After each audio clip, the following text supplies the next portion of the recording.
Ladies and gentlemen, welcome back to another episode of the SDS Green Room. We have a fantastic show ahead of you guys today as another Premier League match day concludes. I'm joined today by, of course, a fantastic cast. To my right, or actually, yes, to my right, we have a man reporting live from the Emirates, even though the game just got played at the G-Tech. It's the Hood Emirates. We have Starplayer here to talk about Arsenal after a disappointing 1-1 draw to Brentford. Stars, what are you telling me? I don't like the fact you're smiling too much, you know. That's not I can't be happy now. We can't be happy now, Abs. No, you don't seem like you're happy to see me. You seem like you're happy to see the result. I'm always happy to see you, brother. Yeah, likewise, always. My next cast member is, of course, my co-commentator on certain days, my co-podcaster on other days, my fellow Man United supporter, AbzBusquets. Welcome to the show. Sir. This is a big one. You listen, the lights are even green. You know what is going on here, brother. Same. Loki, can you see that? To do it. It's SDS Green. We can see it, broski. I can't wait to get into this Arsenal game, specifically that one, just for stars. And then finally, we have the main man back talking about his beloved Chelsea. We have Don. Don, welcome to the show, my brother. Come on, man. Thanks for having me, people, man. Hey, the pressure is getting worse for certain people. You know what I mean? So hey, it's getting worse for you too, huh? Well, your team played this week too, brother. Hey, come on, man. Carry Crescentia right now. You know what I mean? 4 wins. You know what I'm saying, bro? Yeah? Come on now, man. You know what I mean? We will, of course, start, though, with the game that just finished tonight at the time of recording. Brentford 1, Arsenal 1. Brentford grabbing an equalizer through Lewis Potter after Madueke got them a huge 1-0 lead. And honestly, towards the end of that game, I think Brentford looked like the side more likely to win the game. But it finishes 1-1. And Arsenal have now allowed City to grab more points and bring the gap down to 4 points. Stars, I guess the question is it time to be nervous yet? Or are things still going according to plan? It's a bit of both. Like, I understand there's so many Arsenal fans that are nervous because they know what's coming, regardless about City. Because the one thing I remember you saying as well, Lyes, is there's not much trust in City still, even though they're doing well. But you can't put all your eggs into that. It's just the same thing that's been happening every season, which is whenever Man City play first and we're playing after, whatever, in regards to it, we tend to drop points. I think we did that before we had that home stand, and today was no different. Same thing that we've been seeing from November, that's just carried on into Brentford. I'm going to go to you, Don. Because you've been very skeptical about this Arsenal team all season, including certain members as well, too. Do you feel like this could be the game that kind of starts the shift in this title race? Or do you still think that Arsenal have enough to get over the line? What it is for me, yeah, like Arsenal are just a dodgy team. You know what I mean, bro? They're a dodgy team. I'm not going to write them off right now because Stars is right, bro. City, if City had KDB, Gundogan and that, I'll say, yo, it's right. They're going to go on the run now. It's over. You know what I mean? It's long. But this Man City team, I'm yet to see these set of players really go on a mad run and, you know, get over the line. So I think Arsenal right now are still in the driving seat. They've got that little 4-point cushion, but they're going to be annoyed. If I'm an Arsenal fan right now, I'll be annoyed because they've had so many opportunities to run away from Man City and not even have to worry about losing a game or 2 games. Because now, bro, it's literally a win and a draw. That is literally the difference between them. And they've still got to go to the Etihad. You know what I'm trying to say, bro? So as it is right now, listen, Arsenal, I'm not going to change my take on them, innit? Like, I don't think they're this, you know, magnificent team like the Centurions or like the team that I saw with Klopp. You know what I mean? Man City, I think they've won, 3 games now in their last 8 games, I think it is. And they're only 4 points behind Arsenal. You know what I'm saying? And these men are meant to be the best team in Europe. They're meant to have the best squad. Bro, I don't see that with these guys. And that's why I'm really frustrated as a Chelsea fan that we didn't close the gap this summer. You know what I'm saying? They just happen to be the most consistent up there. You know what I mean? But City are right on them right now. City are right onto them right now, man. I really hope, it's shameless saying this, but I really hope that game against Liverpool has given City that drive to now just go and just, you know, outscore everyone. Because it won't be their defense that does it. You know what I mean? I think Gahey's going to make a big difference for them, but it's more the Semenyos, the Haalands that I'm looking at, the Fodens that I'm looking at. Whereas with Arsenal, I don't really see that, bro. Like, I'm seeing Saka coming on, man's running like he needs to go toilet, bro. You know what I'm saying? Yeah. Midweek most of the game was looking tired as well, blood. You know what I mean? Gyökeres, man's touching the ball, is flying off the pitch. You know what I mean, bro? Trossard, jink. There's no, I told you last time, Lyes, I was with you. I told you, I said, bro, there's no real attacker that I look at in this team. And I'm like, yo, you are going to fire them to the league. I used to see this with United, it was RVP. I used to see this with Chelsea, it was Drogba, it was Hazard, right? With Liverpool, Salah. With Man City, KDB, Haaland, Aguero. Like, you can name off so many. Who is that guy for Arsenal? You know what I'm saying, bro? It's a shame. But Definitely. I'm enjoying it. I was gonna say, I mean, everything you said is facts, right? I think you look at this Arsenal team, and there does seem to be a real lack of superstar attacker in this team. And I think when you look at the numbers as well, too, I was doing some research today, guys. I think Arsenal at the moment have scored 50 goals in 26 games. That's roughly on average less than 2 goals a game. And only 3 teams in Premier League history have ever won the league scoring less than 2 goals a game. Those sides were United 08-09. They were Chelsea 14-15, and they were Leicester 15-16. Now, all 3 of those sides were really based on their defensive their defensive strength. I mean, United 08-09, that's the season they went, 11 games in a row, 12 games in a row, keeping clean sheets. Chelsea 14-15. Don, you remember that second half of the season, Mourinho locked up shop 1-0 every week. Leicester, they just didn't have the resources of other teams. But one thing about those 3 sides was that in games where it was really tight and they did need someone to step up, you still had a Cristiano Ronaldo and a Wayne Rooney. You still had an Eden Hazard and a Diego Costa. You even had a Mahrez and a Jamie Vardy with Leicester. And I think that's the issue of Arsenal. No one seems that capable at the moment or willing to step up to that level. I'm super disappointed in Stars. I'm going to go to you. Sorry, Abs. I'm going to go to you about this, Stars. Eze, I thought was going to be one of those players that came in and kind of brought that impact. And I know, Stars, you're disappointed with him right now. Bro, you see the chat. Lyes, you see the chat. Like, the way I'm just getting... Like it's like I said in the chat, bro. Wallahi, I wish Eze's phone was on D&D when Arteta called him in the summer. Wallahi, I wish his phone was on D&D. Because why is he at my club? No disrespect, like he genuinely looks like a guy that's just broke through into men's football, if that makes sense. He can't. You think he's starstruck? You think he's starstruck? You think he's starstruck? No pun intended. No pun intended. I'll be real, yeah, Dom. I genuinely think it's the first time he's had a bad bitch. Like, it's the first time he's grabbed a bad bitch. You know where I'm coming from? Like, you can't do anything about it, bro. Like, he's just happy to be there. You know where I'm coming from, bro? Like, he stinks up games. He posts a picture on IG straight after, like, he's done something today. Like, you know, all that stuff. He gets to trim every single week. Like, I don't get it. You know where I'm coming from? Sometimes when I watch, like you said, bro, like, he doesn't want the ball.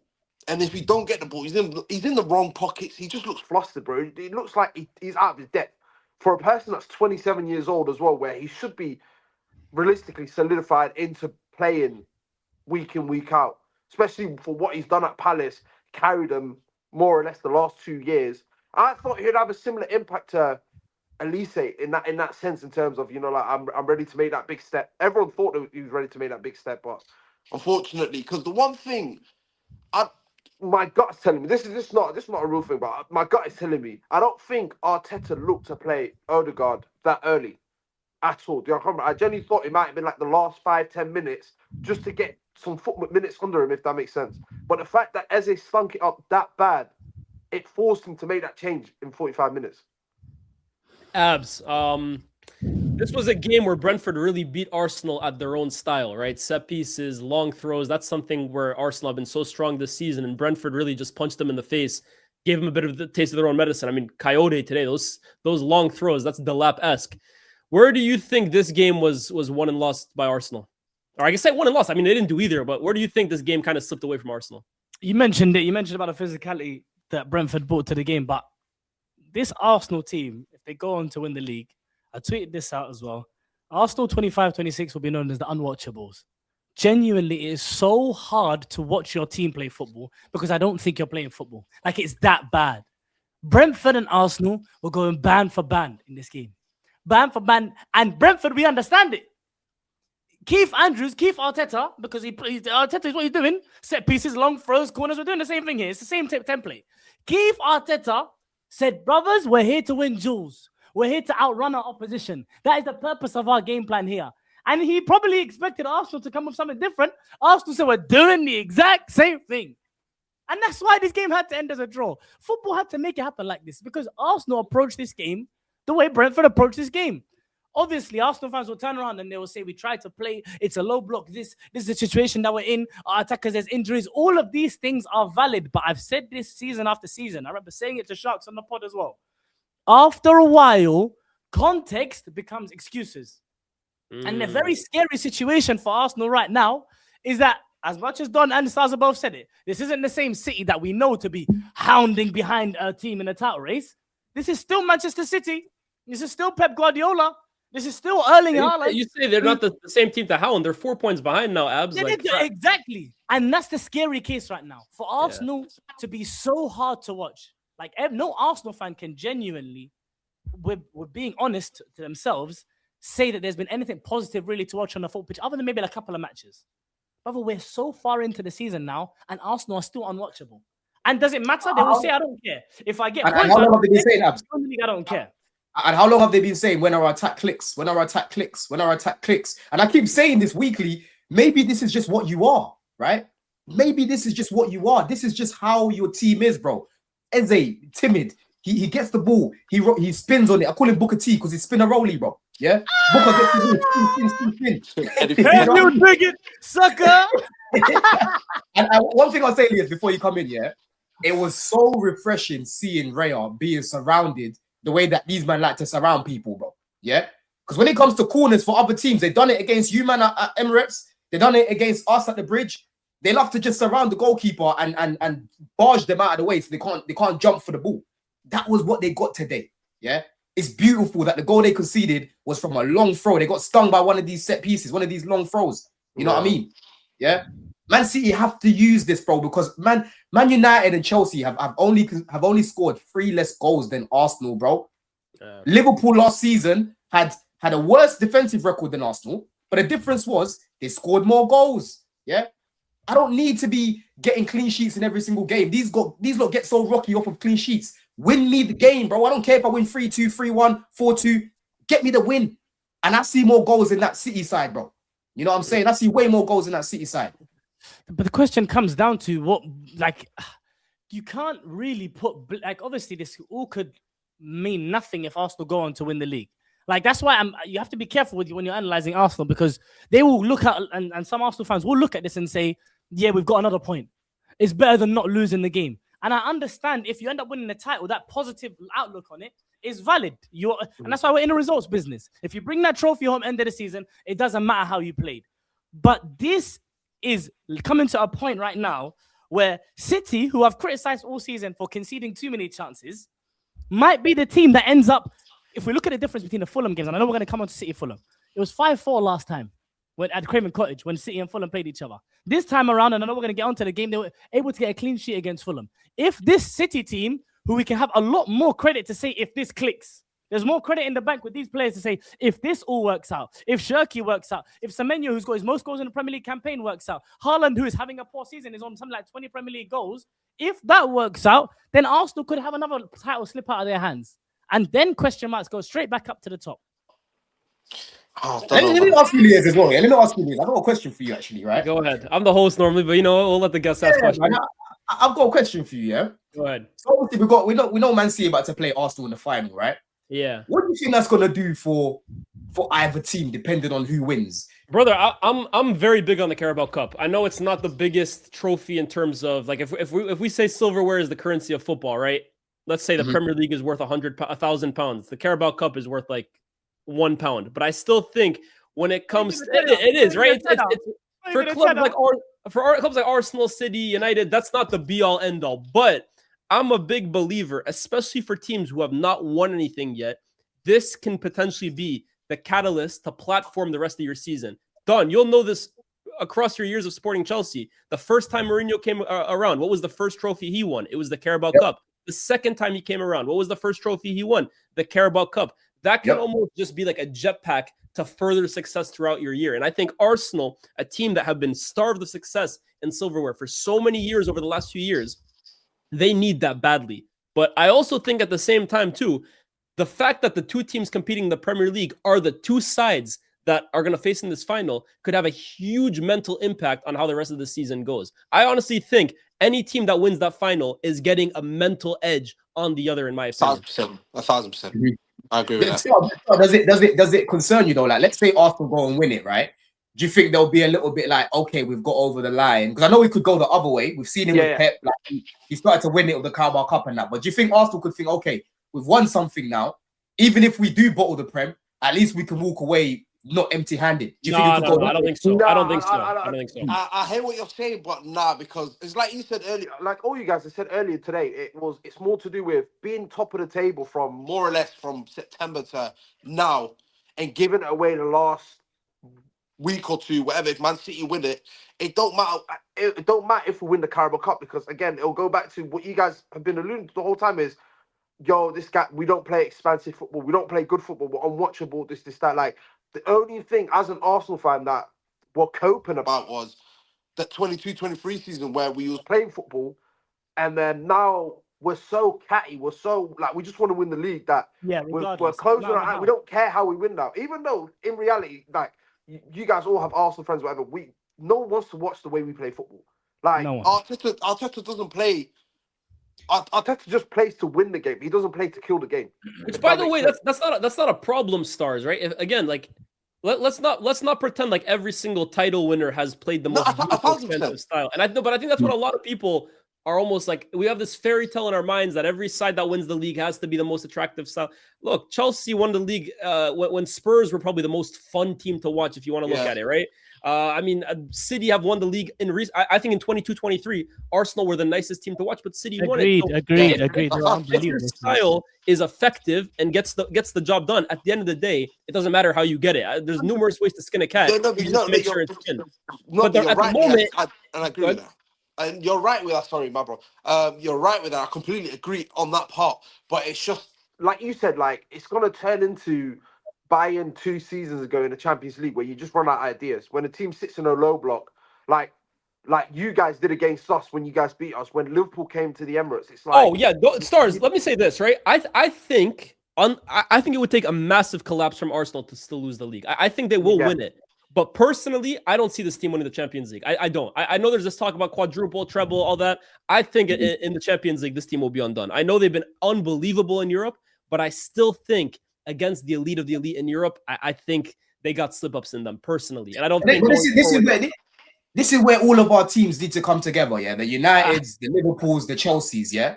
Because like Star said, you basically said your style of play you don't think is really sustainable in terms of, consistently breaking down low blocks. And right now, you're the most consistent team in the league. Like, you've got the best squad in the league for me, but you're still not clear of a Man City team who are far from it in comparison to what we've seen. Now, when you talk about style of play, I'm looking at Carrick ball, yeah? I'm looking at Racine ball in certain games, and I'm like, yo, we're bringing 3-4 players right now that come into the lineup and start. Same thing as these man over there. They can definitely challenge next year, and vice versa for Chelsea, bro. So whose style of play is going to be the most sustainable? Yeah. And I can see Man United. Let's let it load down. Let him go. I personally think, even as a United fan, I think it's easy to say that, because let's not lie. Arsenal 22-23, was that not a beautiful style that we would say is also sustainable? Yeah, but Lyes, look what lost them. Yeah, but look what lost them the edge, bro. It was the mentality towards the end of the season, the lack of experience getting over the line. Saka and these guys. Mentality and getting over the line, though, man. Hold on. It was the mentality issue at the time, bro. They're dropping points to Southampton. It won't rob Saliba going down. Yeah. Saliba got injured, which was a massive miss. You know what I mean? So I'm not saying, style of play is everything. I'm just saying, when you're looking at how they play, right, and what you're trying to build right now with your players, the type of attack that you've got, and the type of players that I've got, Lyes, I don't really think it's a big gap to close up there, bro. I'll be honest. I really don't, bro. Yeah, people can call me delusional in the comments, but, bro, I'm telling you, 3-4 players that can start in both teams, we can both challenge. The main thing that separates us and them is that even though Brentford got the equalizer, more often than not, if Arsenal get one goal, no matter how they get it, they are able to make sure they're guaranteed not to concede. I don't know how much signings it would take for me to feel like that as a Man United fan. I don't know how much. I don't think we should be having any definitive conversations. I think there's a big too much. But I did want to make a point. Go ahead. You need to sort out your midfield. You're a different team. You're a different team with a new midfield, bro. I still think we need some centre halves, but that's getting into Man United. That's neither here nor there. We're not there yet. I do think though. One thing I will say about this Arsenal team, and I am of the opinion that Arsenal still do win the league as well. There needs to, like, someone like Eze, for example, a player that I rated before going into Arsenal, right? What seems to be lacking, and this is the question I want to ask Stars, whether it's a system issue or a personnel issue. Your players, like Odegaard came onto that pitch in the second half, and in my opinion, was making you guys play again. All of a sudden, it didn't look as bad as in that first half. You guys were playing some football for about a 5-10 minute spell, right? Is it personality rather than ability? Because Eze is not a bad footballer. Odegaard is not a bad footballer. I think what both of them do lack, and they share it, is that personality on the football pitch, that character almost to say, give me the ball where I want the ball, rather than just relenting to go and do a 1-2 of a centre-half, which I've seen Eze do almost always, and his first touch is almost always negative. What I want personally, as a neutral, I'm sure what you guys want as Arsenal fans as well, is a bit more personality to say, give me the ball where I want to affect the game. Is that a player issue? Is that a system issue? I want to see it from your perspective, Stars. I'd say it's more of a player issue than it is a system issue, because in regards to Eze, it isn't like it, you know what, that move really reminds me of when Sanchez went to United. Okay. And what I mean by that in that sense is at Arsenal, Sanchez could do whatever he wanted. He could pick the ball up from the left back, dribble with it, do what he needs to do. Had that freedom. Came to United, and basically United when they say in Arsenal, like you can't do this. They're coming from, and I feel like it's the exact same thing here. And he's still lost. Like he's trying to find his feet. Like I said, sometimes you come collect the ball, but he's messed up the shape now. In the attacking third, if that makes sense. Whereas with Odegaard, obviously it's his system more or less that we're playing around. Whereas Eze, it's more to do with he's not in the dangerous areas that he needs to pick up the ball. So he's trying to compensate and collect it early. Like you said, it becomes negative. Because even when he gets on the ball, there is no intent going forward. It's all to do with him just losing the ball, him slowing the game down a lot. Which I don't even think he loses the ball like that. I think he just passes. No, he don't really lose the ball. I do apologize. Like, that's just my Eze hate coming out. I have an opinion. Responsibility on. That's what he does. He passes responsibility on when he is meant to be the driving force, right? And it's as simple as this, bro. If he went to Tottenham, we see a different player. The pressure is different. But Arsenal, bro, I agree with that. But Don, I also think Odegaard is a personality character issue. I do. I don't think he has he's very much for me an academy player. I think you're looking for him to be more of a street footballer at times, right? Just have a little bit of adventure. Like I always bring it back to Cherokee or Bruno. Like those guys will try things. They're not afraid of messing things up. They might lose the ball more than Odegaard, but more often than not, you are going to get some kind of moment of genius from the two of them. Where Odegaard, I think, is technically capable of it, but I think he's it's like he plays like the perfect fundamental academy player. And I think you need a little more from him in that regard. As for Eze, I genuinely think this level is too high for him at Arsenal. That's how I sound disrespectful, but I just think the way teams like Arsenal want to play, Eze doesn't suit it. Eze, even if you watch him back at Crystal Palace, did his best work in transition, running at players, running with space, getting on the end of chances, up against settled deep defenses. And to be honest, it's not like Brentford played that deep today. Like it was an open game, but up against, for the most part, the types of defenses Arsenal play against, I actually don't think Eze has enough tools to unlock those kinds of defenses. I think in our minds, because I thought this would be a brilliant signing and I've been wrong, but I think in my mind, I thought Eze had a little bit more magic about him where he could unlock defenses. But to be honest with you, maybe we just misprofiled him because he doesn't have this brilliant final ball. He doesn't have this amazing vision. He doesn't have this like real genius about him in tight spaces like that.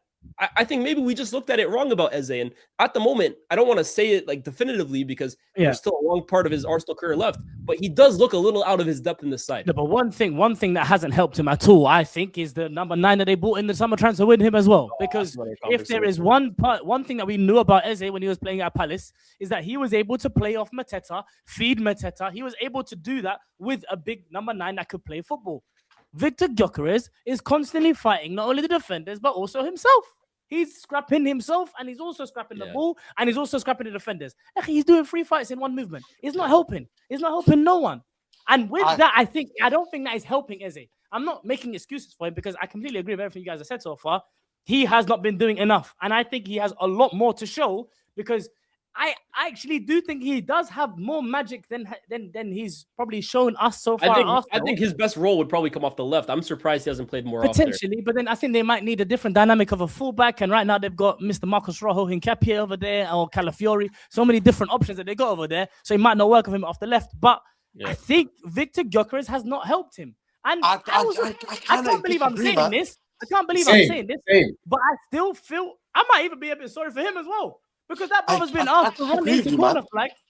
And so when the number 10 and number 9 signing that you bought in, the summer signings that you bought in for the sake of getting over the issue of playing against low blocks, first of all, that profiling together doesn't work. Maybe that's something that we didn't look at in hindsight, looking back at it now. The meshing of an Eze profile and a Gyökeres profile just doesn't seem to add up for me. I want to know what you guys think about that as well.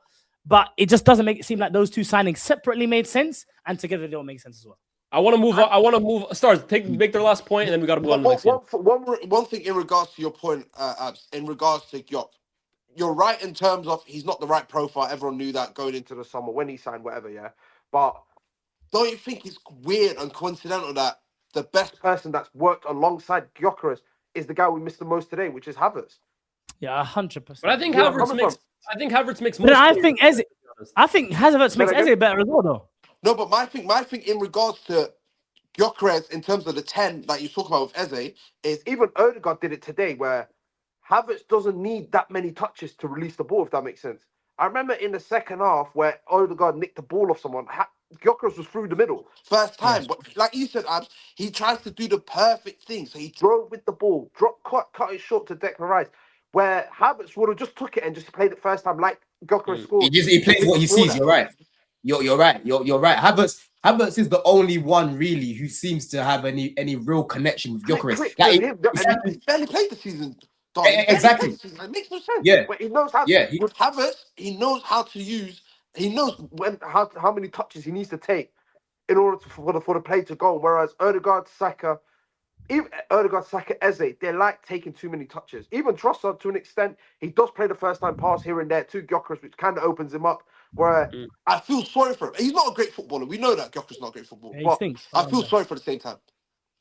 All right, we'll move on to their obvious rivals, Manchester City, who, in order to get the gap down to 4 points, had to take care of business at home to Fulham and take care of business. They did. 3-0, resounding win. Game that was probably over already in the first half, but maybe the most important part of this victory was the clean sheet that they collected, because those have kind of been few and far between for them in recent weeks. But the addition of Marc Guéhi, I think, has been huge for Man City this season. And their other January signing, Semenyo, getting another 2 goals. So, Don, I'll go to you. How good do Man City look right now? Yeah, man, I think they're looking really confident at the minute. Like I said earlier, I think, it's just about getting the goals right now, man. I think Guéhi is going to be massive for them, man. I remember the first game he played for them. I was already seeing this guy in the box dictating where guys need to be. And I'm like, this is a real leader. You know what I mean? There's a lot of Chelsea fans that were putting their nose up at him. Oh, he ain't that great in the air. And I'm like, why are we ignoring everything else he does on the ground? Why is it, he's not that great in the air? As if he's not ball-footed. Bare people were saying this. Oh, don't bring him to the area. I know what I'm going to look at for when I'm watching Semenyo. Can he header the ball? What? It was, area lead's not the greatest. He's not the greatest. He's not the tallest. And I'm like, the guy's ball-footed. The guy is a England international now. He is literally Crystal Palace's captain. You know what I mean? He can comfortably play and start for many teams right now that are pushing for the league. Let's bring him. You know what I mean? Bring him back to Chelsea, bro. So I think he's going to be massive for them going forward. If they win the league, they'll be looking at Guéhi to say, yo, this was like a Van Dijk type signing. You know what I mean? Where they bring him in January and, man's actually helped them to go win the league. And, he helped them win the Champions League, So, yeah, man, I think Man City right now, they're in their confident bag. But they just can't drop off again, man. Because let's not forget, Haaland was on a drought for a bit. But now he's starting to pick it up again. So that's what it is for me with City. They just got to get their goals back in their team, man. How good has Semenyo been, Abs? I'll be honest. I've seen actually criticism of him online at City so far as well because of lack of maybe smoothness of link. Brother, the guy gets goals. He knows where the goal is. He knows where to be. And when he's got those chances in front of goal, that was a really instinctive finish. It was a really quick chance that fell to him right at the edge of the box from a Fulham defender's header, if I'm not wrong. Quick reaction, got that goal there. Brother, is no nonsense with him, man. I think he's on his highest tally in his career so far in the Premier League. and the smoothness of transition going into Manchester City, which the rhetoric at the time when he was signed was, but Doku's there, but the wingers are stacked, but they have Shirky, but they have Bernardo Silva. Brother, this guy is a guaranteed goal threat. And he might not get you a goal every single game, but he's almost always going to be a threat on goal. And what really was scary was that that monster's back. That Erling Haaland, brother, that is almost a great man. He's been frozen last few weeks. Is he starting to thaw a little? The ice is beginning to thaw like Captain America. The shield even might come out soon. Bro, we're approaching spring. The winter is over. It's scary. He did that. Patrick did one touch. Wave the defender's legs up. Finished bottom right corner. Brother, if that guy starts going mad, Arsenal, you better watch out.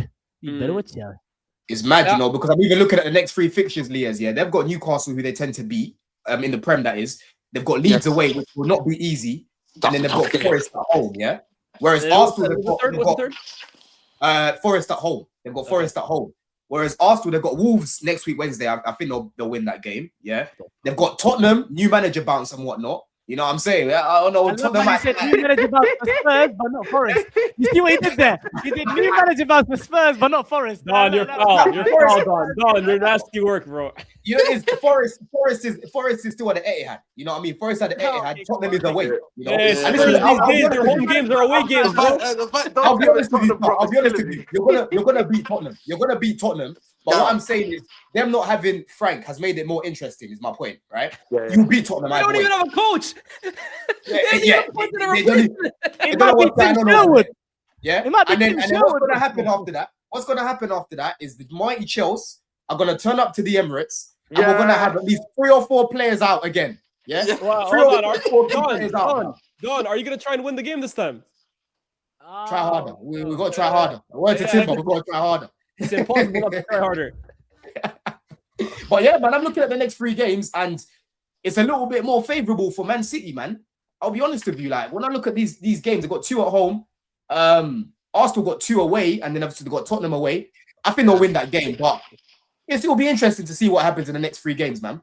I think it's all leading up to the game at the Etihad, man. Honestly, actually, it's all leading up probably to the Carabao Cup. Carabao Cup is in March, right? Yes, man. Yeah, end of March. When is the league meeting between the 2 of them? 20. So that is in April, 18th of April. 18th, yeah. Wow, towards the end of the season. That's great. That's great for. But you got to remember as well, Lyes, you got to remember as well. That's Man City's last game of the season is Villa as well. Home or away? That I don't know. Home. I think it's home, right? I think it's home. I think Villa. It's at home. Yeah, I think Villa beat them away. I beat them at. You don't forget about Villa might not have anything to really play for at that point, because I think they're going to drop out of the top 5. You lost your mind, bro. Ooh. I think they'll drop out. I don't know what that's based on, man. I'm not gonna lie. Wow. It's based on the amount of injuries they've got in the midfield, for one. Yeah, they're still winning games, man. But they won the other game, but before that they dropped points, bro. Everyone dropped points. They're hardly up against Barcelona and Real Madrid in this top 4 race, bro. We dropped points too. I think Villa got it, man. I'm not gonna lie. They were 13 points above Chelsea, bro. They're now only 6. And we just dropped points. We could have been literally right behind them, bro. I think they drop out, personally. I think United will get top 4.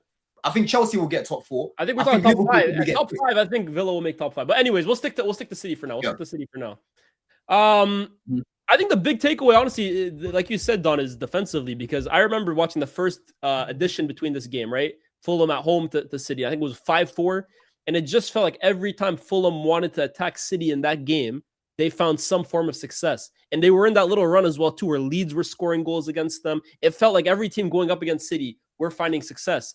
But one thing I've noticed both in the Liverpool game and this game is they do seem a bit more resilient. And whether that is down to the return or the signing of Mark Gay, who I think brings experience. Ruben Diaz is coming back as well, too. I think that's a huge return for them. That's a big thing here because we know City can score with the best of them. I think if you look at attacks, they have the best attack in the league. They have so many different weapons. Semenyo only strengthens that. But the biggest issue for City this year has been keeping them out. And if they can start to make defending a bit of their identity for the rest of the season, that's got to be scary, both in the Premier League for Arsenal, but maybe even the Champions League. I think a huge part of that's understated so far has been Rodri, because I think there was a big part of the reason why I think City were so susceptible to conceding chances wasn't just the back line. Because the back line has changed a little bit now. Nico O'Reilly, I'm sure you're going to go into yourself, Lyes, about the new role that he's picked up as well. His new midfield exploits have been brilliant. He also came away with the goal as well. But it wasn't just the back line I was looking at. Nico Gonzalez was doing as good of a job as he could do, and he is someone that really does do well in terms of getting the second balls, as you really need your number 6 to be doing. Rodri, when he began to come back into the team, was struggling with that. He was actively struggling, and we could see it quite evidently on the football pitch. I think if City have any chance in this title race, Rodri's form has to be as good as it has been in the last couple of weeks, and maybe even a level above. But we need to see maybe a bit of Rodri of old. I don't know if we'll ever see that, but after an insane injury like that. But I think that'll be a huge, vital part of City's title chances is that defensive midfield role. If Rodri can string out these performances from now into the end of the season, this is a different City to be looking at. Could they protect him as well, though? I think Pep needs to play someone next to him, man. Because I think Rodri's going to ask you that, Don. I was going to say, was Nico O'Reilly obviously playing in midfield today, joined by Bernardo Silva, Foden playing a bit more centrally this game as well, too. Is that the key to protecting Rodri, just surrounding him with bodies, making it so that the spaces he needs to work with are as minimal as possible? I don't want to compare it to Casemiro because Casemiro is a bit older in his career now, but that's something Michael Carrick's done in terms of just closing spaces around him. Does Pep need to do similar for Rodri at this point in his career? 100%, bro. You need a lot of guys around him to help counter press, bro. You know, because since Rodri's come back, do that, though? Don, can they afford to do that? What do you mean? As in, like you said, if you're basically protecting or helping Rodri in that situation, wouldn't that put the other players like in jeopardy? Or no? In what sense? In what sense? As in, like you guys talked about, basically trying to protect his legs more or less in terms of helping him out defensively and running about. Does that not like mess up the shape of how if they were to get pressed? No. I think their shape before these past few weeks was a disaster, man. No, exactly. Leaving Rodri by himself is more of a problem. So having more legs around him actually helps him, because you want Rodri on the ball as much as possible, helping him build up. Off it, bro, he's been moving like crooks for mice and men, blood, since he came back. You know what I'm saying? So man needs that protection around it. You know what I mean? Until Crooks can, really get back onto, fitness and whatnot. That's what you come to SDS Green Room for. Rodri's moving like Crooks from my massive men. I saw it from the Club World Cup. I've been noticing. Man's at the ACL, so he needs the legs around him. Rodri's a big guy, man. He's a heavy guy. He's not like it's not. Like that's a lot of Rodri. He doesn't move easy already, right? Like you know. What I mean? Man. There's nothing wrong with the abs. I see you trying it. I was very persistent. Get your eyes back up. How you know he heavy? How you know how heavy Rodri is, man? Yeah, man. I think Pep needs to sort that out, because the way I saw these lot getting absolutely bamboozled against was it Bodo Glimt? They can't be doing up ping pong. You can't really be having I know they've got good attackers, but ideally you don't want to be having a shootout every week. Like you need to still have. Can I be honest though, guys? I'm looking at Arsenal's fixtures and I struggle to see where they lose. I can see them draw. I can see them drop points.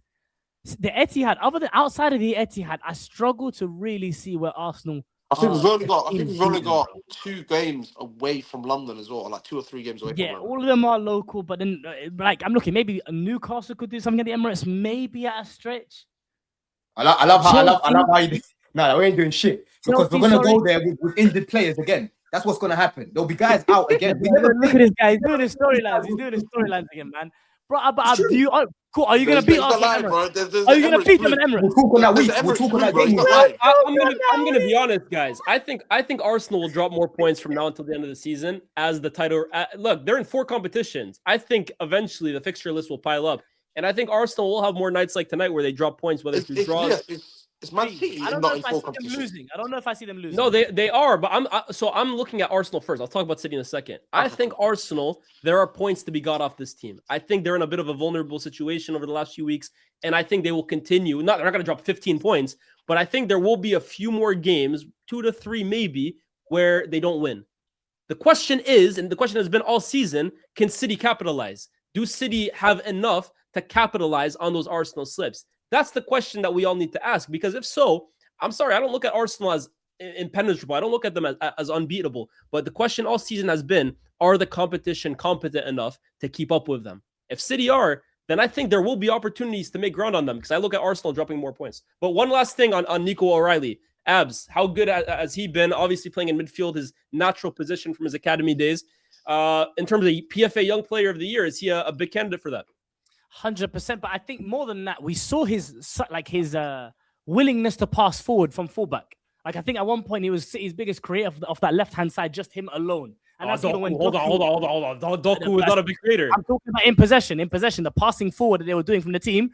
Doku's carries were impressive as well, brother. They were important, but that side is where their creativity was coming from. And part of that, we have to give credit to Nico O'Reilly. I agree. I just didn't like how you said all the creativity was coming from him. You didn't let me finish. Yeah, you cut me right before I gave Doku flowers. That's why you got to let him brother finish. God damn. You're supposed to be my co-commentator out here. God damn, brother, you do me wrong. You do me wrong. God damn. But anyway, how forward-thinking Nico O'Reilly, let's not even mention any other players. How forward-thinking Nico O'Reilly was in possession is testament to obviously how clearly he's been a midfielder basically throughout the whole academy career. And that the relationship that he had with Semenyo for that goal, especially that underlapping run that he made from midfield, such a willing runner on and off the ball, comfortable in possession. We've seen Pep use him as a 6 in cup competitions earlier on in the season as well, whenever Nico Gonzalez or Rodri were given rests. I think Nico O'Reilly is a really quality player, and we see that. Like, just churn out this annoying talent from this academy, left, right, and centre. Almost every single time they got a solution to every problem. But that's also coincided with Ryan Nuri coming into this team, who I also think deserves credit because he's established his position. Yeah, man, he's slender, man. I saw him at baller leagues. Yeah, I couldn't believe what I was looking at, blood. You know what I'm saying? Big he's slender, but he's a strong kid as well, too, huh? I'm talking about his height. Is he heavy as well? Is he heavy? Is he heavy? Is he heavy? Huh? Is he heavy as well? Why is heavy like a Y now? that don't make no sense to me. I can't let that went over my head. I didn't think. Bro, no, 2026, we're still doing this. Bro, you know what, bro? Shake like, bro. He shake like them things. What them things called? The inflatables at the dealerships. None of them that do that.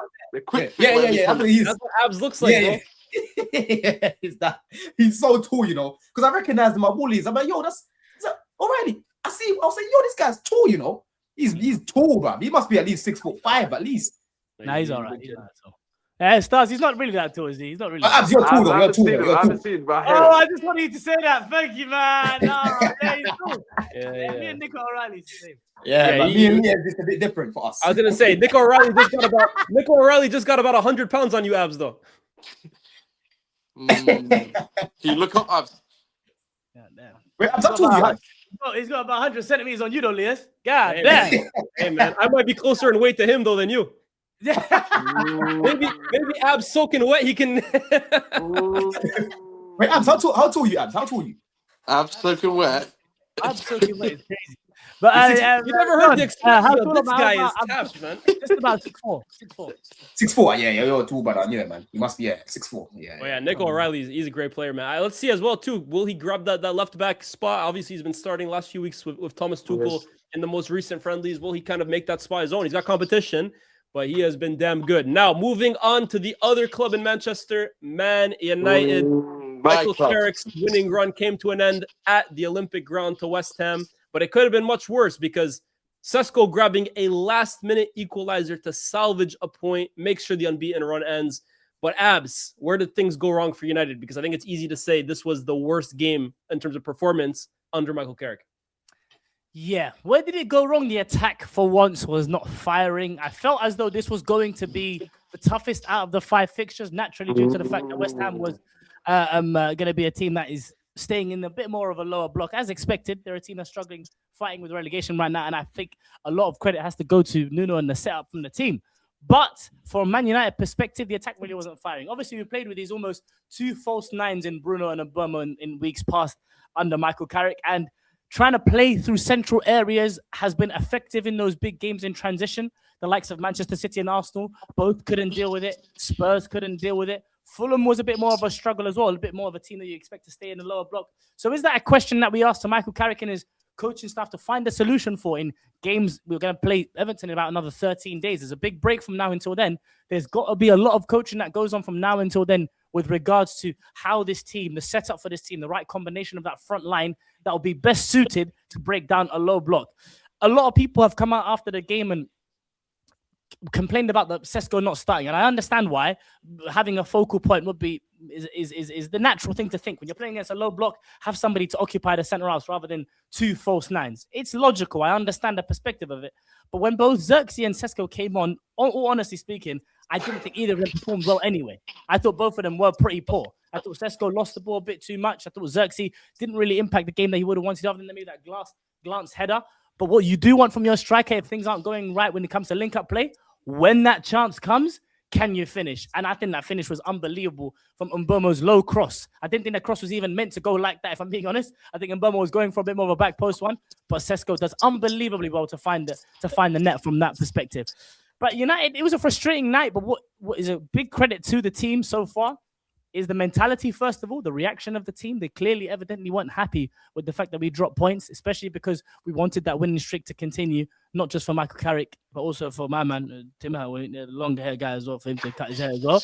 But it's clear they were frustrated. They were all annoyed. Carrick seemed annoyed. And I take a bit of solace in that, in the fact that they are not satisfied with the situation, because under Amorim, there was times when I would guarantee that we were going to concede that goal. And I'm sure, Lyes, you agree. Well, a while ago, if this was a game a while ago, goodness gracious me, I would have been confirmed that we were going to drop all points there. A big shout out to Lenny Yoro as well, who I thought was unbelievable. Save the Yeah, he was good off the bench, man. And saved us, and to at least take a point away from a really poor performance. I want to just cut in real quick because I saw your tweet about Sesko, and I take what you said about Xerxes as well too. But here's where I stand on it, Abs. I think there's some players that are really good at coming on and impacting games.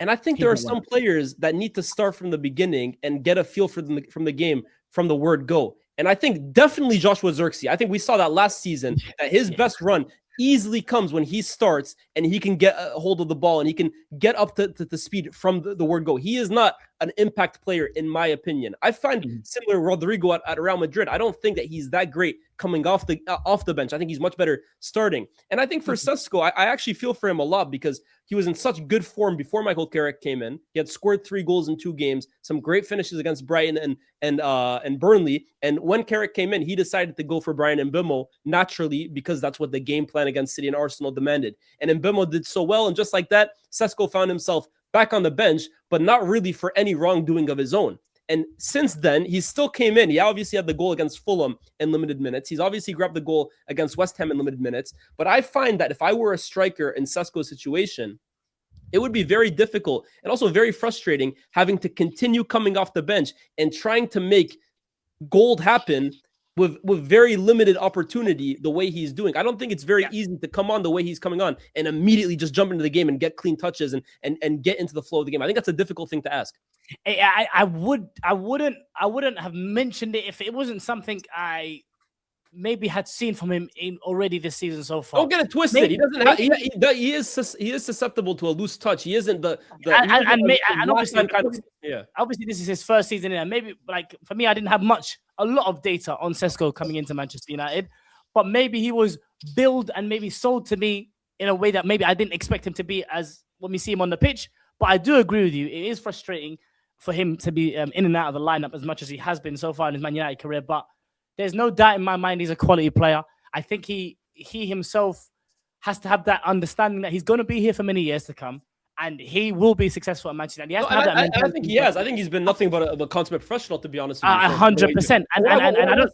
I think this kind of game, the reason why a lot of United fans were saying this game in particular, he needed to start, was because you knew, like you said, West Ham were going to congest the midfield. They were going to make things very, very narrow. Therefore, a lot of our play came down the wings. And first and foremost, Dalot and Shaw, as good as they've been the last few weeks, were so poor with the amount of the ball that they saw during this game. And I think this was a game where you were inevitably going to end up crossing and putting balls into the box from wide areas. And if that's the case, I'm sorry, Benjamin Šeško has to be starting this game.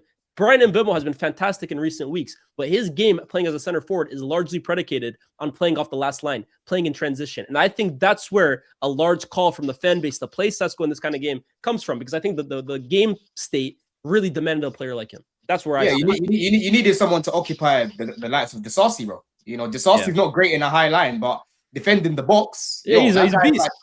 He's like 2 centre backs because he's a lump for one. And he knows how to defend his box. That's one thing I'll give him. You know what I mean? So I think Sesko needs to really start to get more opportunities starting. I think he's got what is it? I think he's got the most goals this year, isn't it? 2026 in the league. Is it Gyok? Yeah. In the Prem. In all competitions, it's Gyökeres, and just the Prem. I don't know. It might be. I'm not sure.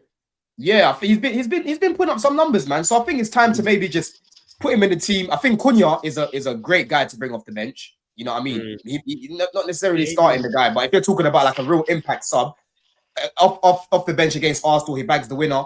The game before that one, I think, or the game after that one, he came off the bench and he affected it as well. You know what I mean? So yeah, man, I think Sesko, it's time to just give him a little run. I thought Kobbie Mainoo was unbelievable as well. Again, especially there was a period in that second half, the first portion of that second half, where it was almost something I've wanted to see from Kobbie a little bit more. He's someone that almost always makes the right decision when it comes to possession, but I felt as though he almost tried to grab the game by the scruff of the neck a little bit. Was driving forward with the ball, and that was the pinnacle of that. Was that unbelievable cross they did to Casemiro for the goal that was marginally offside. But he's dipping into his bag a little bit, and every single time that Kobbie Mainoo plays well, I'll be looking at you, Ruben Amorim, saying, "I'm so happy you're gone. You should have been gone sooner, because for you not to see that level of talent is a crime against football. You're blind." So who does he take out? Who does he take away from England then? Because you're trying to say he's back in it. Brother, for me, I saw a tweet that I agreed with 100%. Oh boy. It's between Declan Rice and Elliot Anderson need to decide who's going to carry his suitcase with him on the plane. One of you two brothers, please, brothers, one of you two decide who's going to get his suitcase, put it in the top there. Kobbie, do you want to sit down, brother? Here you go, brother. This is your seat in that first 11. Because, brother, shout out Ali Anderson. How have you made this about Declan Rice? No, I'm thinking one of those two brothers, because they're both important, but we need the legs. Thank you, Declan. The legs is necessary. We appreciate you, brother. Thank you very much. That legs needs to cover for Kobbie and platform him to succeed. Because if he succeeds, England succeeds. Come on, England! What kind of promo is this? Some WWE stuff, man. Come on, England. It's refreshing to see Kobbie back in the team playing, man. You know what I mean? Isn't it beautiful, Don? Isn't it unbelievable? Yeah, you know, that criminal nearly had man getting shafted on loan and whatnot, and nearly getting sold in that for street profit. You know what I'm saying? Guys were saying pure profit. They were saying pure profit, Kobbie. I should have banged man in the face. Pure profit, Kobbie. As if that talent is not shouting at you, screaming at you through the screen. How pure profit? I do think he's a little bit overrated. I think he's been good since he's been back. But listen, I like him. I just never thought. I knew from day one. Coming from the author of the book, Moises Caicedo is already better than N'Golo Kante. Talk about overrating a player.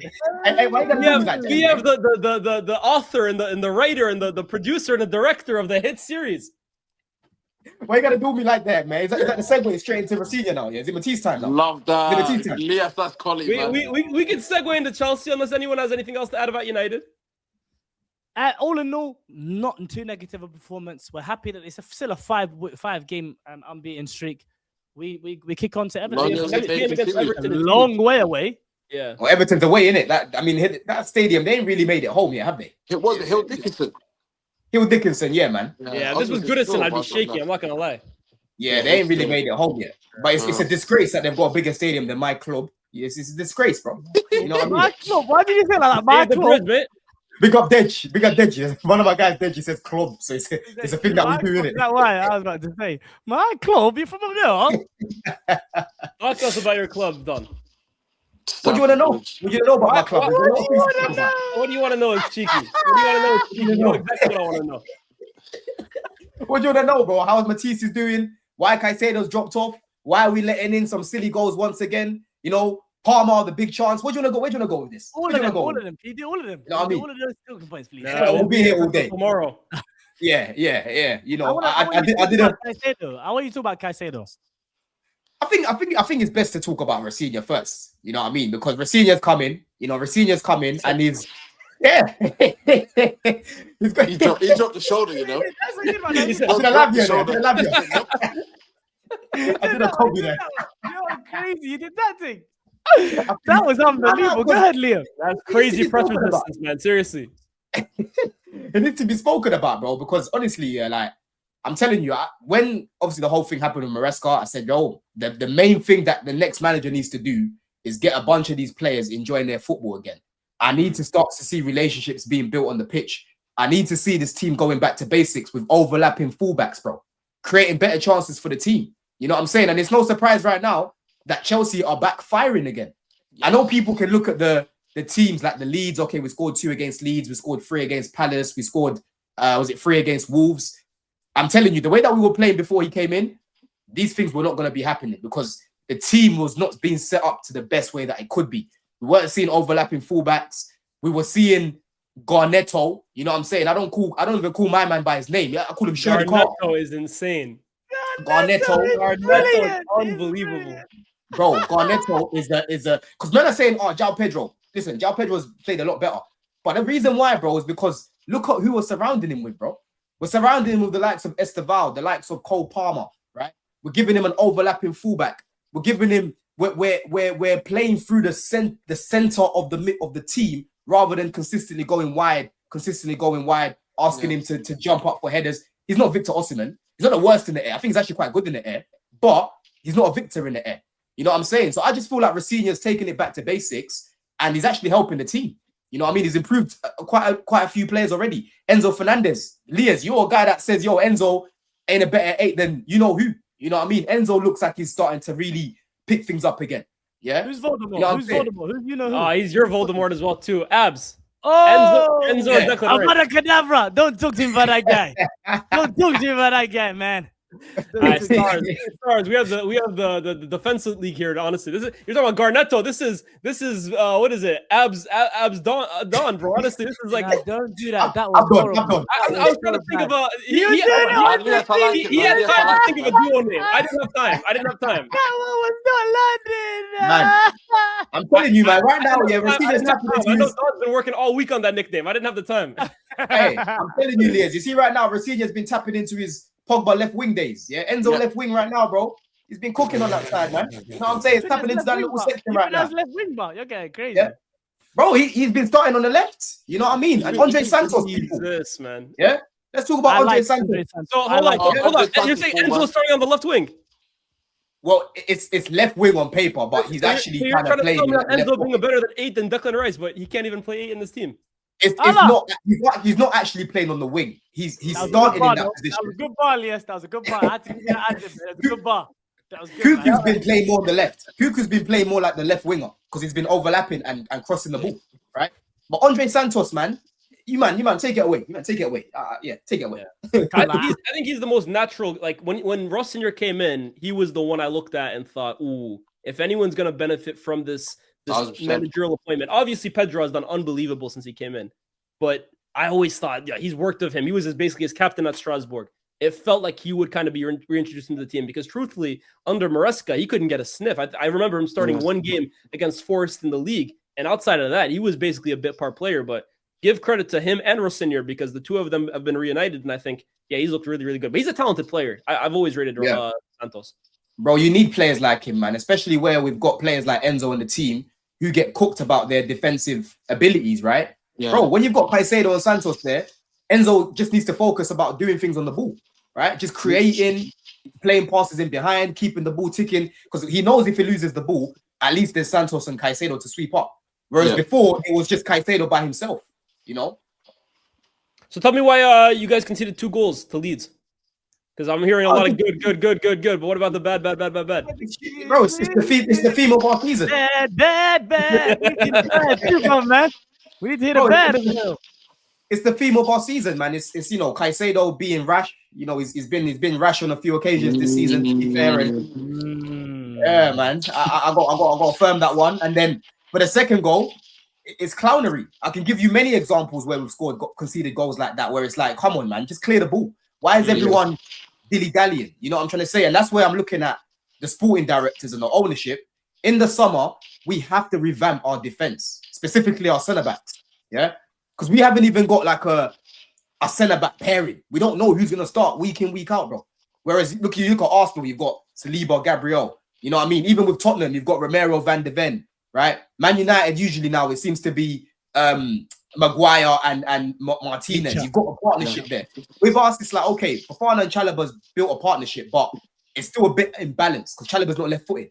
Cole is the guy you want to be playing in the team. Nice. But ultimately, bro, the theme of our season is we are our own worst enemy. We barely ever get cut open. It's always just dumb mistakes at the back, silly mistakes at the back. I can think of the goal that we conceded against Leeds, tossing, if you remember that one, right? Yeah. The goals against Bayern Munich at the Allianz, bro. Yeah. Like, just so many silly goals. Look at the goal against Arsenal we conceded. Sanchez, the mistake that he makes. Come on, man. He's basic stuff. You know the way Stars is listening to this smiling. You know Stars hasn't smiled this much throughout the whole thing. No, but you know what it is? Because I absolutely despise Chelsea. But the fact is, it's like Don said, it's literally, everything's self-inflicted. Like, the one thing you said earlier, we should have got Guehi in. That's one signing that you wanted to bring back. Never looked at him. They looked. No, they did though. They did towards the end. They did, and he rejected. That's them scrambling, bro. It wasn't necessarily like that deal could have been done fairly easy. It's Chelsea Football Club at the end of the day, innit? Where they tried to get Xhaka at the end, like they tried to go for Jeremy Xhaka, whatever his name is. They tried to go for him, didn't work out. They brought in is it Mamadou Sarr from Strasbourg? Yeah. Senegal. We don't know if he's gonna play. Like, it's just a Cheng Pong play. Play. Huh? Yeah, this Don said, he'll play. He'll play. Hopefully, You'll see him against Hull. You see him start against Hull, I reckon. He's I think he's been all right. He was definitely good for Senegal, especially at that young age. But Senior liked him at Strasbourg as well. He really liked him at Strasbourg. So I think he'll find his way into the team, innit? Personally, for me. 100%. No, 100%. What about that? What about that Cole Palmer miss at the end? Oh no! Hey, man, that's a shotgun to the chest right there, bro. I'm telling you, yeah. You see what it is about those chances, Lyes? You just got to sweet chin music the ball, bruv. Yeah, sweet chin music the ball. Forget about all this cute stuff. Sexy boy. You know what I mean? You know, I'm telling you, the man them are too obsessed here with thinking about Instagram captions beforehand, bro. Yeah. Forget about this nonchalant stuff. Just throw your body, dive in header. You know what I mean? Sweet chin music. Just anything to get the ball into the back of the net, because Caicedo made a big mistake, yeah? But, bro, if we had scored that goal, it would have been Caicedo redeemed himself, yeah? Right. That would have been the narrative. You know what I'm saying? GA changes everything, man. That's the world we're living in nowadays. GA do be changing everything, man. It don't matter how bad you play. You get a goal assist, you good. Yeah, facts, bro. But once again, Leeds had, 6 defenders on the pitch, and in that first half, bro, I lost count of how many chances we had. Yeah. We had so many chances to batter these guys, bro. And that is down to how Rafinha's setting us up, man. So right now, I'm actually enjoying watching Chelsea again. I'm feeling a bit more confident. I thought you were about to say you're feeling Matisse, and then it was going to go left. If you said that one day, it would have gone left. So would you say... I do like Rose in here, though. I do like it. Go ahead, start. Say that again, bro. You're a few pieces away. Yeah, bro, 100%, man. 100%. Yeah, everyone call me deluded. You're a lot of pieces away, brother. Let me tell you what we need, yeah? We need a starting level left winger, right? We definitely need a competent class centre-back who can play basically week in, week out, right? We need a ball carrier like a Morgan Rogers in the team. You know what I'm saying? And, listen, I know Delap right now is looking a bit, I don't know what's going to happen over there. Maybe we're going to go try and look to bring someone else or whatever, but I think for me, 3 or 4 players that start, it will make the team a lot better. You need a 9, man. Look, I like Joao Pedro, what he's doing right now, but you need a gunman up front, bro. Especially Chelsea of all clubs. That's in your DNA, man. You need someone up front, in my opinion, that can just boss opposition back forwards. I like what Pedro's doing at the moment, but until I see someone like that up front for Chelsea, I'm always gonna have my doubts. I think that's what you guys are missing. The thing is, I get your take, but bro, I'll be honest with you, like, this team really struggles to play with a striker like a Delap. We don't really know how to. We prefer playing with the Jacksons and the Pedros. Like, I hear that, but you can't find someone who can do that and also put the ball in the back of the net. If you don't mind, could you do both? If you don't mind, could you do both? Hey, you see what I mean? Give me some names then. We're talking about the Costas, right? Give me 3 names of players like that we can go sign right now. Bro, you guys should have broke the bank for us. What's his name? And he got my boy coming in, Emmanuel Omega. Omega's here as well. He's been signed as well. Yeah, he's been signed. He's what, 6 foot? That brother in 5 years, man. Seriously, about Omega. I don't know. Don't talk to me. Yeah, man. Like, honestly, for me, Joao Pedro, right? He's scored 10 goals in the league with no penalties. I like as well. him, by the way. I really do like him. He's a great player. He's a great player. He's been good. I honestly think this team just loves playing with these false nines, like these players like a Pedro. With Delap, I'm telling you, Delap hasn't been good But this team is yet to really understand how to play with this guy, man, because he's different to João Pedro. You know what I mean? He's more like a Gyökeres. You know what I'm saying? I was about to say, sometimes when I'm watching Dilap and I squint my eyes because I have bad vision, I see Gyökeres. It's crazy. Ooh, is that Victor? Dude, I thought That on the Victor back. Red shirt for some reason. It's mad. All of a sudden, I think he's another one similar to Eze, man. I think he's just struggling to with the pressure of the club. I think he's struggling with playing against low blocks. Like he's not running in transitions anymore. Very, very similar to what's going on with Eze right now. On my mother's life, he deserves that. First season with Ipswich last year, young kid. Every right, he's allowed to have a stinky season. He's allowed. Oh, yeah, He's allowed. He's allowed. I thought you were gonna say he deserves it. I thought you were saying he deserves it, bro. Yeah. I'm happy. I thought you said I'm happy that he's. I really like him. That's why you made the Eze comparison. I said that. So this other brother's been in the league for 5 years. I really liked him at Ipswich, man. I really did, but yeah, he struggled this season. Very McKenna-ball, man. Yes, man. He struggled, man. Yeah, let's move to the final game of the weekend before talking about just some big talking points. Sunderland 0, Liverpool 1. Sunderland losing their first game of the season at the Stadium of Light, and it came against the Liverpool side that entered the day 1 win in 7, which I feel just sums up this Liverpool team. It's impossible to predict what you're going to get from them. Like, they are just so random. And I have to be honest. Look, they defended really well at the end. It was a bit of a dogfight, but I think they were good value for their win. What do you guys think? Okay, don't go all at once, boys. Don't go all at once, lads. Now, I think for me, Liverpool have been struggling for so many different reasons this season. I look at their front line mainly. I'll be honest. There's a lot of Liverpool fans that I know that are completely done with Cody Gakpo, understandably so. And to be honest, one of the stars, you'll know this as a Dutchman yourself. I think he's probably. No, Garnacho exists, but he's one of the most frustrating forwards in this league to watch. It was a good result for Liverpool. I don't really know what more to say about it. It's like, obviously, it's tough. It's huge for them to win at the Stadium of Light, but this Liverpool team is still all at sea, and the bigger questions will continue and they'll sustain being there as long as, you know, their results are as patchy as they have been so far. What's that? You said 2 wins in 8 now? I thought this is 3 wins in 8 or something. It really wasn't like a performance I'll be looking at as a Liverpool fan and thinking, yeah, there's a lot to take, man. They'll take the 3 points, but I think they kind of know that they're just delaying the inevitable slot because I think most of them want them out. I think most Liverpool fans want him out now, bro. And I'll be honest with you, man. Listen, they've got to pick it up. I know I'm saying I don't think Villa will make top 5. I'm trying to put Liverpool in there, but if they don't fix up how they're playing, Villa could take that last spot of the years, bro. I'll be real. I will say, go on, bro. I was gonna say, for me, big win for Liverpool, and they needed to, especially seeing Chelsea and United drop points. This was a big opportunity for them, and they took it. That's not an easy place to go in the league. The stat speaks for itself. But if you ask me, Don, based on how the season played out, I don't see Liverpool making the top 5. I think a lot of it is based on looking at the likes of Salah and the likes of Van Dijk and the likes of Alisson. And credit to Van Dijk, huge goal this week. But I don't think those players are at the same level anymore. They're not at the same inevitability that they've been over the past few years. So I think we're giving Liverpool a lot of grace and a lot of expectation that eventually it will click.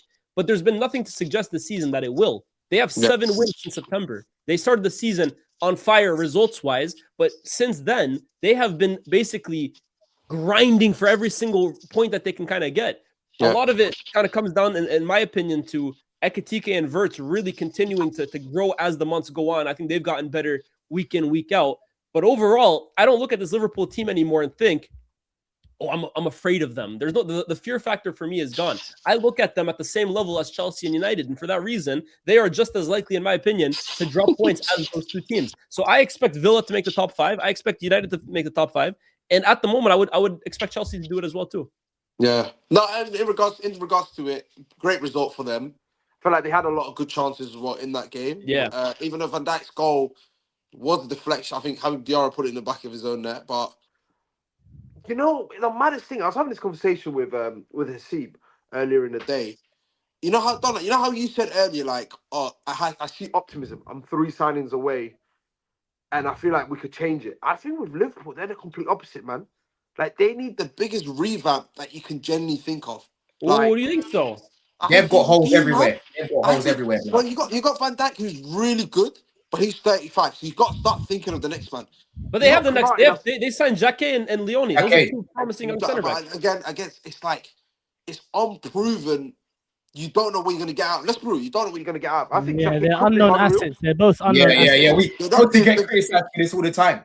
Chelsea get criticised for the lack of experience and all of these things all the time. but So they're if you're gonna around really people think that- with experience already. With what's it? Van Dijk's contract's probably running out this season or next. No, You have to. Stars. He just signed a new contract last summer, bro. Is it? Was it not 2 years? Is it more than 2? For like 400 grand? More than 2. Hold on. That's crazy if it is. You know, I think it's a 2-year contract. I think it's a 2-year. That'll keep him at till the end of 2027, summer 2027. Yeah.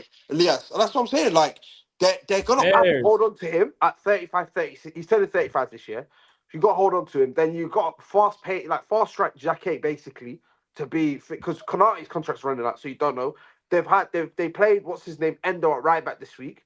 They've rotated a right back 4 times already. Andy Robertson was already looking to go out to Tottenham in January, so they're already looking at a backup left back, and then they've got like you said, Right. Gakpo's bad. They got to revamp the whole midfield, whole wingers. They're probably trying. Before you even talk to about their attack, bro, And the midfield as well. you got Bradley not coming back till 2027. Yeah, coming from. Frimpong is another one. That's an injury. Like Bars Szoboszlai, obviously you can keep that same base. McAllister's not been great this season. I'm not saying you got to change that up, but you got to add an extra body in there. Verts has obviously been good quality. Hugo's been quality. What do you do now when Isaac's back? Do you play a front? I actually think they do. You can't drop both. You can't drop one of them. Like Yeah, you can't. it's techie. I'd actually add. I can't lie, Stars. I'd add to the shopping list. I think they do need to revamp that midfield. I think something needs to change in there because McAllister was poor in that first half of the season when Gravenberch was kind of all right. McAllister was okay in this game and for the last couple of weeks, Gravenberch has dipped off a little bit. I do think there's some. I think that midfield combination together as a double pivot with Verts in the 10. I think a different profile is needed in there. And I've said it for a while. I'm not gonna lie though, Abs. I think Liverpool need a different manager though. How much of that looks like different with a different manager? Because I think sometimes when a manager is really struggling to platform his team, everyone just starts looking bad. I think that's something I've really battled with Salah this year, right? I keep asking myself, is Salah washed or is the system that Slot's deploying him in really making him look the worst possible version of himself? And I think that's an applicable kind of thought process with a lot of these players. McAllister's for me is a top midfielder, all right? I know he's struggling at the moment, but I think he is a top midfielder and he's shown that. Under a different coach and a different system that hides his flaws, I think we see a return to that. I think Gravenberch is a great player. I think Szoboszlai is a great player. So I'm not sure the rebuild is as big. I definitely think there's some areas where they need to attack aggressively this summer. No doubt about it. But I don't think it's as doom and gloom as you think. I mean, 6 months ago, bro, we were saying these guys were surefire bets to repeat for the Premier League. I do think I understand everything you're saying, and I agree with a lot of what you're saying. But I think in general, Gravenberch is still an 8 trapped in a 6 position. I don't think that's still his natural position. After a while, no matter how many turns and drives that you do, naturally there needs to be some kind of volume passing coming from the base of your midfield. McAllister, I actually think, has been better in these last couple of weeks than Gravenberch has been actually. Yeah, I think McAllister, and I completely agree with everything you said about McAllister. I think he is a top midfielder, has so much to his game, and can be platformed well. Szoboszlai has all the legs that you require in that midfield. I do think there is still a missing profile in that midfield, and it's a volume passer because none of those 3 that I've mentioned really has that. They should be in the hat for Anderson as well, bro, in the summer. Like they should. I think they'll be in the hat for Wharton.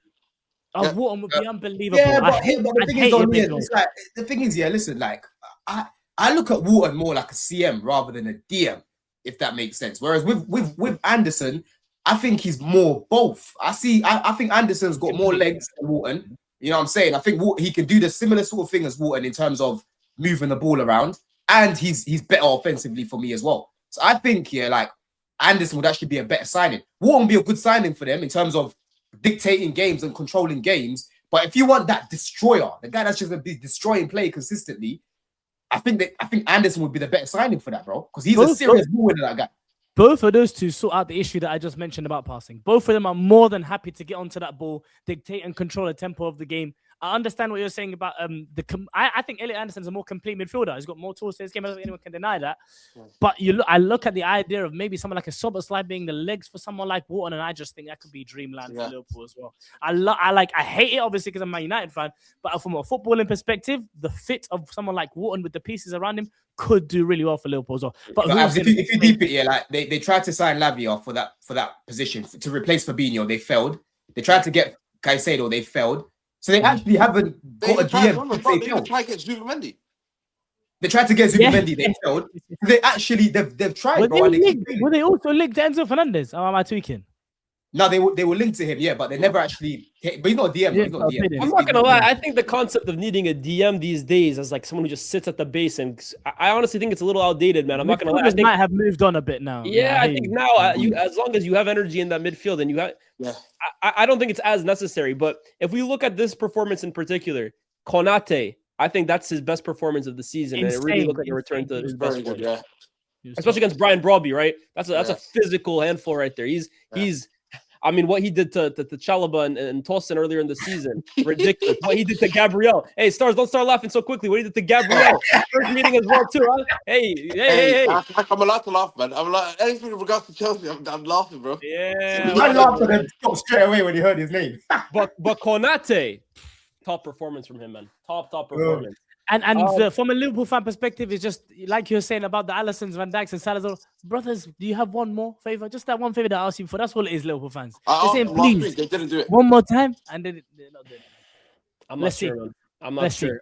Some other key points to quickly discuss. We won't take too much time on these, but Nottingham Forest have sacked another manager, their fourth manager of the season, and it looks like Vitor Pereira will be the man to stay up. Just real quick, yes or no? Will this keep Nottingham Forest in the league? No. Or is this a decision that gets them relegated? They just hired a guy that got sacked by Wolves in November. But also, they've hired a guy that kept Wolves up last season. Truth. Wait, did you say this is the fourth appointment? Yes. Well, it's their fourth manager. It's their third appointment. Fourth manager. Right, the same amount of managers as goals that Bukayo's got in the Prem this season. Allah! How Oh, did you do that? Right. How did you do that? Right. Wow. That's impressive. Stars, you have to admit.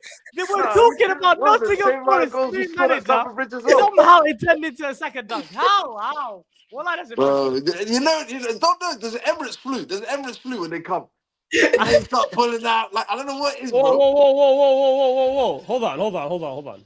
Don, say swear Cole Palmer has 3 non-penalty goals in the Premier League this season. Oh, no! Say swear Cole Palmer's only got 3 non-penalty goals. Is it our fault we win penalties? Is it our fault we attack the box well? Is it our fault we got an elite world-class penalty? I can't lie, Saka's been shaky this season, but I feel like, hey, bro, your gun's a little jammed as well, too, bro. Don. Hey, man, the facts are there, bro. I'm not even capping. I'm speaking facts. He scored 4 goals. Madwake's scored 2 less goals right now, and Madwake's been getting fried. Bro, Saka's doing make-a-wish for Gyökeres, bro. He's letting him get penalties, bro. Oh, no. Hey, Don, you see how Lyes went straight to typing? You said Saka, hey, how many nobody going to go Palmer? I'm just saying, because how many nobody goes to Palmer? Foden, Palmer, Saka, like, rivalry. This is meaty this year, bro. I'm not going to lie. It's a meaty rivalry. The worst rivalry you can think of. I think Palmer's on 10 GA right now. You know what I'm saying? It's worse. And he's you know what I mean? He's got to finish with more GA than Make sure he comes to the Emirates, bro. That's all I asked for a yes or no question. These men are talking about Palmer and Saka. How did he go without Nottingham Forest manager? Will they stay up, yes or no? No. I think West Ham will probably, West Ham are looking good right now. I've got the Iron staying up as well, me. It'll be unbelievable. Nottingham Forest garage sale this summer could go crazy, man. They got some nice players that, man. Ange's appearance on the overlap after Frank's sacking was interesting. Few quotes to discuss. When you walk into Tottenham, what you see everywhere is to dare is to do. Yet their actions are the antithesis of that. To actually win, you have to take some risks. They built an unbelievable stadium, unbelievable training facility. But when you look at the expenditure, particularly their wage structure, they're not a big club. We signed Dominic Solanke and 3 teenagers. I was looking at Pedro Neto, Brian Mbemo, Antoine Semenyo, and Mark Gahey. Mate, it's not the right way to play football, mate. We're going to try and exceed. I should have had you read those quotes out, man. You should have. You missed out. That's your hosting. But I will say, what did he tell us that we didn't all know? Yeah. It's Tottenham Hotspur from top to bottom. We knew this. Like, obviously, it was unbelievably exclusive for the overlap to have him on at that point in time. Yeah. And imagine they just kept him for a bit longer because Forest sacked their manager as well, so he could have dunked on both clubs. And Mr. Marinakis, although that might have been that we don't see Ange anymore. But I was gonna say you can't dunk Marinakis. You can't. Marinakis might just make you disappear. No more Ange, no more mate. But He didn't. Like a lie is killing you. But he didn't tell us anything we didn't know. Yeah. He said that when the feeling you can he said Spursy. He said it's just Spursy, mate. You can feel it, mate. It's just Spursy. That's fuck. He's a previous Spurs manager. And the reality that we all know has been confirmed for us. From top to bottom, players, anyone that works in there, brother, everything's Spursy from top to bottom. The only thing I like about their talk, the only thing I really liked about the conversation or the interview that I was having with him is not many Tottenham managers dunk on Tottenham that were there, if that makes sense. They liked. That's what? Jose, That's not true. Jose Mourinho said the only team he doesn't consider is Spurs. But Elias, again, you don't. Conte slumped them. And Conte dunked on them as well, though. Yeah. No, I'm saying, what I'm saying with Conte always does it. Conte is the kind of person where he don't care, he just dunk, even when he's wrong. Right? He's Italian, isn't it? He's Italian. These Italians don't give a damn. Mourinho's the only one that literally, like you said, Mourinho's the only one that what's every single time they ask him about Spurs, he dunks on them. They're coming from. Whereas, yeah, Bottle, you're right. But I love the fact and just went, you know what, the only one to win a trophy here, because I think Gary Neville spoke about it, and just hearing him talk about Spursy, everything that we troll Spurs about. Just him saying out loud. Even the You must have loved it. You must have loved it. Bro, even a quote from that Thomas Frank when he got sacked, where the players were like, "Yo, this guy keeps talking about Arsenal. We lose a game, he's referencing Arsenal. He's doing this, he's referencing Arsenal." I was like, this club is just, bro. It's like Chelsea. It's just hilarious, man. We're gonna end it here. It's been an amazing episode of the SDS Green Room. I think it was, yeah, it's very tweaky. Hey, man. We're going to wrap it up here, guys. Another episode of the SDS Green Room in the books. Thank you so much to Stars, Abs, and Don for joining me. No 3-point collectors on the table today. Yeah, that's awfully not Crazy stuff. Disaster. But, guys, we hope at home you have enjoyed it. We're going to be back this weekend. Well, are we going to be back this weekend? Maybe not, actually, because it's FA Cup. SDS, we don't do FA Cup, do we? Yeah, you might ain't involved. You stay out of this. Start. We'll talk about it in the Green Room. You got Wigan, You got Wigan, yeah? Yeah, Wigan at home, yeah. Oh yeah, we got Hull. It's Premier League heritage, bro. Wigan and Hull, Premier League heritage. Yeah. We'll be there. Certain man, I got 2 week rest. It's peak. Can I do my outro now? Is that okay? Can I do my outro? Any chance you can let the show happen? God damn. Go on, mate. Go on. Say no more. You know, we prefer 1 game a week, actually. We can focus on the Prem. Anyways, like, share, subscribe. Thank you to everybody for tuning in, and we will see you guys for the next episode of SDS. Peace.